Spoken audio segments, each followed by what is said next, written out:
Salut tout le monde, j'espère que vous allez bien. Aujourd'hui c'est la première vidéo d'un nouveau cycle.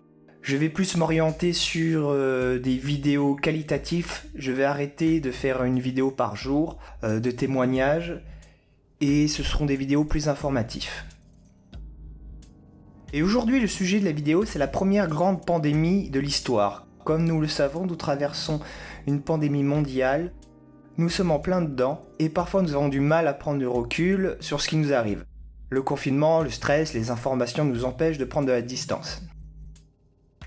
Et c'est pourquoi j'ai décidé de faire une vidéo sur la première grande pandémie que l'humanité dut affronter. Pour bien constater que la pandémie que nous connaissons n'est pas la première qui nous tombe dessus et que ce ne sera sûrement pas la dernière, car c'est un combat multiséculaire entre l'humanité et la mort, avec de nombreuses répercussions. Avant de commencer, il est important de bien définir les termes. Même s'il n'existe pas de définition officielle, il est admis qu'une pandémie est une épidémie, mais présente sur une large zone géographique internationale, voire mondiale. Dans le sens courant, elle touche une partie particulièrement importante de la population mondiale. Bien qu'il y ait déjà eu de grandes épidémies dans l'Antiquité, ce n'étaient pas des pandémies. Par exemple, la peste d'Athènes entre moins 430 et moins 426, qui est la première grande épidémie connue et documentée, fut concentrée dans des zones géographiques précises, en l'occurrence la Grèce et un peu dans la partie est de la Méditerranée. On a donc tendance à la considérer comme une épidémie et non comme une pandémie. Il y a eu par la suite une grande épidémie nommée la peste antonine, entre 165 et 180. Qui eut probablement de grandes conséquences comme l'affaiblissement de l'Empire romain avec environ 7 à 10 millions de morts. Mais il est difficile de déterminer si celle-ci fut une véritable pandémie. Car même s'il semble qu'elle fut présente en Afrique, au Moyen-Orient et en Europe, comme la peste d'Athènes, on a du mal à déterminer si elle fut importante dans les deux premières zones citées. Il est donc majoritairement reconnu que la première grande pandémie fut la peste justinienne, entre 541 et 767. Elle se fit en plusieurs vagues et elle toucha majoritairement l'Empire byzantin, mais aussi fortement d'autres parties d'Europe, de l'Afrique et du Moyen-Orient. C'est donc bel et bien la première pandémie de l'histoire. Elle toucha l'empereur byzantin Justinien, d'où son nom. Il existe plusieurs hypothèses sur l'origine du foyer de la pandémie. Elle pourrait venir du sous-continent indien ou des grandes steppes d'Asie centrale, mais l'hypothèse la plus probable est un foyer d'origine éthiopien. Par la suite, elle fut probablement amenée par les puces qui vivaient sur les rats. Il est impossible de déterminer le nombre de morts de cette première grande pandémie, d'autant plus quand ça remonte à aussi longtemps. Mais les historiens estiment que celle-ci a fait entre 25 à 50 millions de morts, en comptant toutes les vagues. On estime qu'au plus fort de l'épidémie, 10 000 personnes mouraient chaque jour à Constantinople, la capitale de l'Empire byzantin.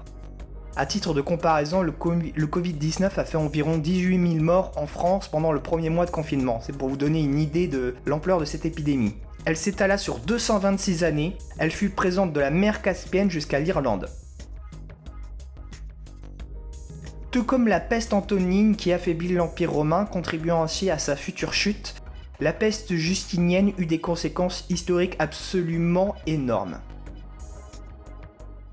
En effet, l'épidémie surgit à une période cruciale pour l'Empire byzantin, celui-ci était à son apogée sous Justinien, était en voie de reconquérir l'Italie et la côte occidentale de la Méditerranée. Cela aurait signifié en cas de succès un retour dans l'Empire romain unifié pour la première fois depuis 395. La peste mit un coup d'arrêt aux visées de Justinien en frappant ses troupes, dès lors incapables de se déplacer. En affaiblissant durablement l'Empire byzantin mais aussi l'Empire sassanide, elle aurait également joué un rôle non négligeable dans la rapide expansion de l'islam quelques décennies plus tard.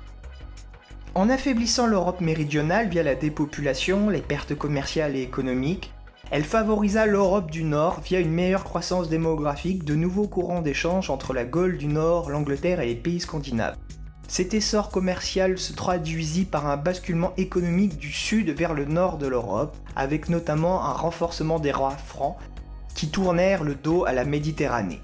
Elle marqua pendant très longtemps l'esprit des Européens jusqu'à ce que la peste noire, qui fut bien plus massive, devint l'ultime référence en termes de cauchemar épidémique. Depuis le début de l'humanité, il a fallu attendre l'apogée de l'Antiquité et la forte concentration de population dans de grandes villes pour voir apparaître les premières grandes épidémies. Avant cela, la population humaine était trop dispersée et pas assez en contact pour qu'une maladie puisse se répandre sur une population entière. Il a fallu attendre l'Empire romain et surtout pratiquement un millénaire entre la première grande épidémie, celle d'Athènes, et la première grande pandémie, celle de Justinien. Car auparavant, les différentes parties du monde n'étaient pas suffisamment connectées pendant assez longtemps entre elles pour qu'une épidémie puisse se transformer en pandémie. Quand on regarde l'histoire, on constate que les épidémies et les pandémies sont aussi vieilles que l'histoire de la civilisation elle-même. Celle que nous vivons n'est pas la première et ne sera pas la dernière. Bien au-delà d'une simple perte de temps due à un confinement comme nous le vivons actuellement, les pandémies peuvent durablement influencer l'histoire dans des proportions absolument inimaginables. Sachons rester lucide et modeste face à cela. J'espère que cette vidéo vous a plu. N'oubliez pas de liker, de commenter, de donner votre avis et de partager la vidéo, c'est important pour la chaîne. Je vous remercie et je vous dis à bientôt.